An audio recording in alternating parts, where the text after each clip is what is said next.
Évangile de Luc, chapitre 19. Jésus étant entré dans Jéricho, traversait la ville, et voici un homme riche appelé Zachée, chef des publicains, cherchait à voir qui était Jésus. Mais il ne pouvait y parvenir à cause de la foule, car il était de petite taille.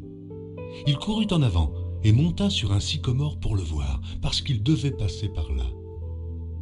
Lorsque Jésus fut arrivé à cet endroit, il leva les yeux et lui dit « Zachée, hâte-toi de descendre, car il faut que je demeure aujourd'hui dans ta maison. » Zachée se hâta de descendre et le reçut avec joie.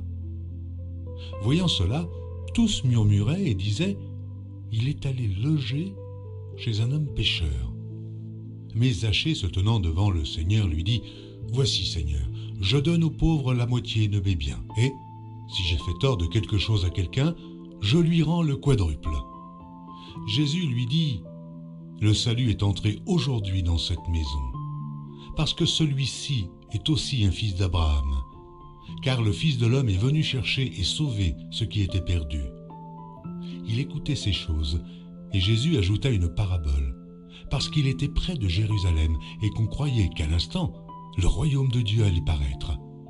Il dit donc, un homme de haute naissance s'en alla dans un pays lointain pour se faire investir de l'autorité royale et revenir ensuite.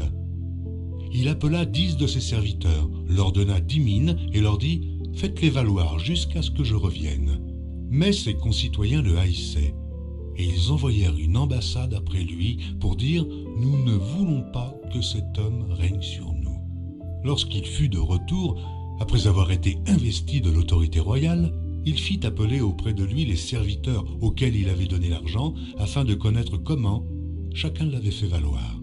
Le premier vint et dit « Seigneur, ta mine a rapporté 10 mines. » Il lui dit « C'est bien, bon serviteur, parce que tu as été fidèle en peu de choses, reçois le gouvernement de 10 villes. » Le second vint et dit « Seigneur, ta mine a produit 5 mines. » Il lui dit « Toi aussi, sois établi sur 5 villes. » Un autre vint et dit « Seigneur, voici ta mine que j'ai gardée dans un linge, car j'avais peur de toi, parce que tu es un homme sévère. Tu prends ce que tu n'as pas déposé, et tu moissonnes ce que tu n'as pas semé. » Il lui dit « Je te juge sur tes paroles, méchant serviteur. Tu savais que je suis un homme sévère, prenant ce que je n'ai pas déposé, et moissonnant ce que je n'ai pas semé. Pourquoi donc n'as-tu pas mis mon argent dans une banque afin qu'à mon retour je le retirasse avec intérêt ?» Puis il dit à ceux qui étaient là, « ôtez la mine et donnez-la à celui qui a les 10 mines. » Et ils lui dirent, « Seigneur, il a déjà 10 mines. » Je vous le dis, on donnera à celui qui a, mais à celui qui n'a pas, on ôtera même ce qu'il a. Au reste, amenez ici mes ennemis qui n'ont pas voulu que je régnasse sur eux, et tuez-les en ma présence. » Après avoir ainsi parlé, Jésus marcha devant la foule pour monter à Jérusalem. Lorsqu'il approcha de Bethphagée et de Béthanie, vers la montagne appelée montagne des Oliviers, Jésus envoya 2 de ses disciples en disant « Allez au village qui est en face. Quand vous y serez entrés, vous trouverez un ânon attaché sur lequel aucun homme ne s'est jamais assis. Détachez-le et amenez-le. Si quelqu'un vous demande pourquoi le détachez-vous, vous lui répondrez « Le Seigneur en a besoin. » Ceux qui étaient envoyés allèrent et trouvèrent les choses comme Jésus leur avait dit. Comme ils détachaient l'ânon, ses maîtres leur dirent « Pourquoi détachez-vous l'ânon » Ils répondirent « Le Seigneur en a besoin. » Et ils amenèrent à Jésus l'ânon, sur lequel ils jetèrent leurs vêtements et firent monter Jésus. Quand il fut en marche, les gens étendirent leurs vêtements sur le chemin. Et lorsque déjà il approchait de Jérusalem, vers la descente de la montagne des Oliviers, toute la multitude des disciples saisis de joie se mit à louer Dieu à haute voix pour tous les miracles qu'ils avaient vus. Ils disaient « Béni soit le roi qui vient au nom du Seigneur, paix dans le ciel et gloire dans les lieux très hauts. » Quelques pharisiens du milieu de la foule dirent à Jésus « Maître, reprends tes disciples. » Et il répondit « Je vous le dis, s'ils se taisent, les pierres crieront. » Comme il approchait de la ville, Jésus, en la voyant, pleura sur elle et dit « Si toi aussi, au moins, en ce jour qui t'est donné, tu connaissais les choses qui appartiennent à ta paix, mais maintenant, elles sont cachées à tes yeux. Il viendra sur toi des jours où tes ennemis t'environneront de tranchées, t'enfermeront et te serreront de toutes parts. Ils te détruiront, toi et tes enfants, au milieu de toi. Et ils ne laisseront pas en toi pierre sur pierre, parce que tu n'as pas connu le temps où tu as été visité. Il entra dans le temple, et il se mit à chasser ceux qui vendaient, en leur disant « Il est écrit, ma maison sera une maison de prière, mais vous en avez fait une caverne de voleurs. » Il enseignait tous les jours dans le temple, et les principaux sacrificateurs, les scribes et les principaux du peuple cherchaient à le faire périr. Mais il ne savait comment s'y prendre, car tout le peuple l'écoutait avec admiration. Évangile de Luc, chapitre 20. Un de ces jours-là, comme Jésus enseignait le peuple dans le temple et qu'il annonçait la bonne nouvelle, les principaux sacrificateurs et les scribes, avec les anciens, survinrent et lui dirent « Dis-nous par quelle autorité fais-tu ces choses, ou qui est celui qui t'a donné cette autorité ?» Il leur répondit « Je vous adresserai aussi une question. Dites-moi, le baptême de Jean, venait-il du ciel ou des hommes ?» Mais ils raisonnèrent ainsi entre eux. Si nous répondons du ciel, il dira « Pourquoi n'avez-vous pas cru en lui ?» Et si nous répondons des hommes, tout le peuple nous lapidera, car il est persuadé que Jean était un prophète. Alors ils répondirent qu'ils ne savaient d'où il venait. Et Jésus leur dit « Moi non plus, je ne vous dirai pas par quelle autorité je fais ces choses. » Il se mit ensuite à dire au peuple cette parabole. Un homme planta une vigne, la ferma à des vignerons et quitta pour longtemps le pays. Au temps de la récolte, il envoya un serviteur vers les vignerons pour qu'il lui donne une part du produit de la vigne.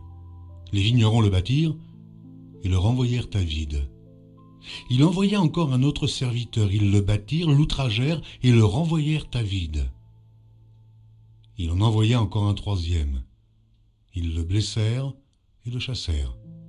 Le maître de la vigne dit « Que ferai-je ? J'enverrai mon fils bien-aimé, peut-être auront-ils pour lui du respect. » Mais quand les vignerons le virent, ils raisonnèrent entre eux et dirent « Voici l'héritier, tuons-le, afin que l'héritage soit à nous. » Et ils le jetèrent hors de la vigne et le tuèrent. Maintenant, que leur fera le maître de la vigne ? Il viendra, fera périr ses vignerons, et il donnera la vigne à d'autres. Lorsqu'ils eurent entendu cela, ils dirent « À Dieu ne plaise. » Mais, jetant les regards sur eux, Jésus dit « Que signifie donc ce qui est écrit ? La pierre qu'ont rejetée ceux qui bâtissaient est devenue la principale de l'angle. Quiconque tombera sur cette pierre s'y brisera, et celui sur qui elle tombera sera écrasé. » Les principaux sacrificateurs et les scribes cherchèrent à mettre la main sur lui à l'heure même, mais ils craignirent le peuple. Ils avaient compris que c'était pour eux que Jésus avait dit cette parabole. Ils se mirent à observer Jésus et ils envoyèrent des gens qui feignaient d'être justes pour lui tendre des pièges et saisir de lui quelques paroles afin de le livrer aux magistrats et à l'autorité du gouverneur. Ces gens lui posèrent cette question. « Maître, nous savons que tu parles et enseignes droitement, et que tu ne regardes pas à l'apparence, mais que tu enseignes la voie de Dieu selon la vérité. Nous est-il permis ou non de payer le tribut à César ?» Jésus, apercevant leur ruse, leur répondit « Montrez-moi un denier. » « De qui porte-t-il l'effigie et l'inscription ? » ?»« De César, répondirent-ils. Alors il leur dit « Rendez donc à César ce qui est à César, et à Dieu ce qui est à Dieu. » Ils ne purent rien reprendre dans ses paroles devant le peuple, mais, étonnés de sa réponse, ils gardèrent le silence. Quelques-uns des Sadducéens qui disent qu'il n'y a point de résurrection s'approchèrent et posèrent à Jésus cette question. « Maître, voici ce que Moïse nous a prescrit. Si le frère de quelqu'un meurt, ayant une femme sans avoir d'enfant, son frère épousera la femme et suscitera une postérité à son frère. Or, il y avait 7 frères. Le premier se maria et mourut sans enfant. Le second et le troisième épousèrent la veuve. Il en fut de même des 7 qui moururent sans laisser d'enfant. Enfin, la femme mourut aussi. À la résurrection, duquel d'entre eux sera-t-elle donc la femme? Car les 7 l'ont eue pour femme. Jésus leur répondit, les enfants de ce siècle prennent des femmes et des maris. Mais ceux qui seront trouvés dignes d'avoir part au siècle à venir et à la résurrection des morts ne prendront ni femme, ni mari, car ils ne pourront plus mourir, parce qu'ils seront semblables aux anges et qu'ils seront fils de Dieu, étant fils de la résurrection.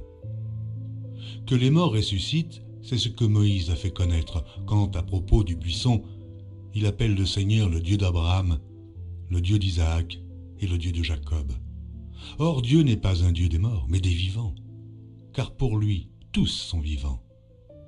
Quelques-uns des scribes, prenant la parole, dirent « Maître, tu as bien parlé. » Et ils n'osaient plus lui faire aucune question.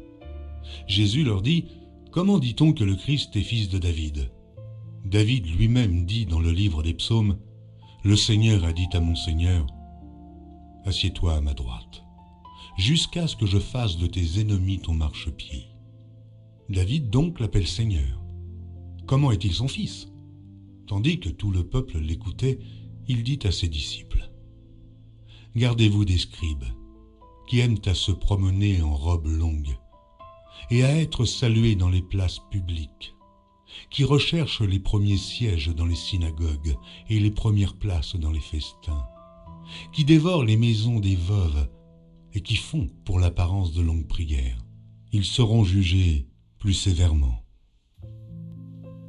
Évangile de Luc, chapitre 21. Jésus, ayant levé les yeux, vit les riches qui mettaient leurs offrandes dans le tronc. Il vit aussi une pauvre veuve qui y mettait 2 petites pièces, et il dit « Je vous le dis en vérité, cette pauvre veuve a mis plus que tous les autres. Car c'est de leur superflu que tous ceux-là ont mis des offrandes dans le tronc. Mais elle a mis de son nécessaire, tout ce qu'elle avait pour vivre. » Comme quelques-uns parlaient des belles pierres et des offrandes qui faisaient l'ornement du temple, Jésus dit « Les jours viendront où, de ce que vous voyez, il ne restera pas pierre sur pierre qui ne soit renversée. » Ils lui demandèrent « Maître, quand donc cela arrivera-t-il? Et à quel signe connaîtra-t-on que ces choses vont arriver ?» Jésus répondit « Prenez garde que vous ne soyez séduits, car plusieurs viendront en mon nom disant « C'est moi » et le temps approche. Ne les suivez pas. Quand vous entendrez parler de guerre et de soulèvement, ne soyez pas effrayés, car il faut que ces choses arrivent premièrement. Mais ce ne sera pas encore la fin. Alors il leur dit, une nation s'élèvera contre une nation, et un royaume contre un royaume. Il y aura de grands tremblements de terre et, en divers lieux, des pestes et des famines. Il y aura des phénomènes terribles et de grands signes dans le ciel. Mais, avant tout cela, on mettra la main sur vous, et l'on vous persécutera. On vous livrera aux synagogues, on vous jettera en prison. On vous amènera devant des rois et devant des gouverneurs, à cause de mon nom. Cela vous arrivera pour que vous serviez de témoignage. Mettez-vous donc dans l'esprit de ne pas préméditer votre défense, car je vous donnerai une bouche et une sagesse à laquelle tous vos adversaires ne pourront résister ou contredire.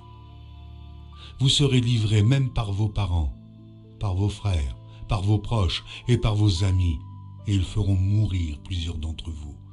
Vous serez haïs de tous à cause de mon nom, mais il ne se perdra pas un cheveu de votre tête. Par votre persévérance, vous sauverez vos âmes. Lorsque vous verrez Jérusalem investie par des armées, sachez alors que sa désolation est proche. Alors que ceux qui seront en Judée fuient dans les montagnes, que ceux qui seront au milieu de Jérusalem en sortent, et que ceux qui seront dans les champs n'entrent pas dans la ville. Car ce seront des jours de vengeance, pour l'accomplissement de tout ce qui est écrit. Malheur aux femmes qui seront enceintes et à celles qui allaiteront ces jours-là, car il y aura une grande détresse dans le pays, et de la colère contre ce peuple. Ils tomberont sous le tranchant de l'épée, ils seront emmenés captifs parmi toutes les nations, et Jérusalem sera foulée aux pieds par les nations, jusqu'à ce que les temps des nations soient accomplis. Il y aura des signes dans le soleil, dans la lune et dans les étoiles, et sur la terre, il y aura de l'angoisse chez les nations, qui ne sauront que faire au bruit de la mer et des flots, les hommes rendant l'âme de terreur dans l'attente de ce qui surviendra pour la terre, car les puissances des cieux seront ébranlées. Alors, on verra le Fils de l'homme venant sur une nuée avec puissance et une grande gloire. Quand ces choses commenceront à arriver, redressez-vous et levez vos têtes, parce que votre délivrance approche. Et il leur dit une comparaison. Voyez le figuier et tous les arbres. Dès qu'ils ont poussé, vous connaissez de vous-même en regardant que déjà l'été est proche. De même, quand vous verrez ces choses arriver, sachez que le royaume de Dieu est proche. Je vous le dis en vérité, cette génération ne passera point que tout cela n'arrive. Le ciel et la terre passeront, mais mes paroles ne passeront point. Prenez garde à vous-même de craindre que vos cœurs ne s'apesantissent par les excès du manger et du boire, et par les soucis de la vie, et que ce jour ne vienne sur vous à l'improviste. Car il viendra comme un filet sur tous ceux qui habitent sur la face de toute la terre. Veillez donc et priez en tout temps, afin que vous ayez la force d'échapper à toutes ces choses qui arriveront, et de paraître debout devant le Fils de l'homme. Pendant le jour, Jésus enseignait dans le temple, et il allait passer la nuit à la montagne appelée Montagne des Oliviers. Et tout le peuple, dès le matin, se rendait vers lui dans le temple pour l'écouter.